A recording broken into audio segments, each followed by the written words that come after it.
සෝ ඉතින් ඔයගොල්ලෝ ගොඩක් කට්ටිය කරන්න කිව්වා ගොඩක් ෂෙයාර්ස් වල. ඉතින් මම ඒගොල්ලන්ගේ ගොඩක් කිල්ල තිබ්බ හේමාස්, CIC, ඊට පස්සේ සන්ෂයින්, මෙල්ස්. ඔන්න ඒ ෂෙයාර්ස් අතර ගැන පොඩි රිසර්ච් එකක් ආයි කරා.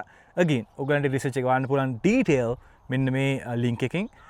මොකද්ද මම කරන්න හදන්නේ කියලා කිව්වොත් එහෙම මේන්ලි ඒකේ කරලා තියෙන වැලුවේෂන් එකක් ස්පයිඩර් වෙබ් එක ඔයගොල්ලෝ බලා ගන්න පුළුවන් මේ වගේ.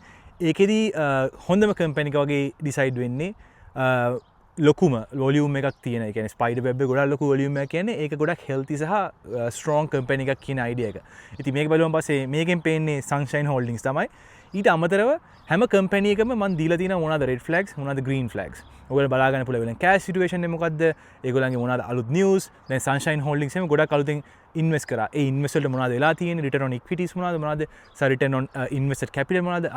ROIs මේ ඔක්කොම ඩීටේල්ස් වයිස් දාලා ඔයගොල්ලන් බලා ගන්න පුළුවන් කොයි එකද ගොඩක්ම ස්ට්‍රෝං කොයි එකද ලයික් ගොඩක් වීක් කියන එක.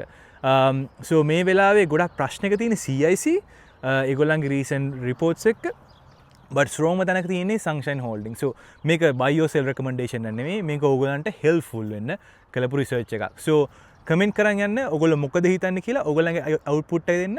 සහ මේ වගේ තවත් ෂෙයාර්ස් ඕන නම් මට කමෙන්ට් කරන්න. තව ගොඩක් ඔයගොල්ලන් රික්වෙස්ට් ආවා. ඒ ටිකත් මම කරන්න බලාපොරොත්තු වෙනවා.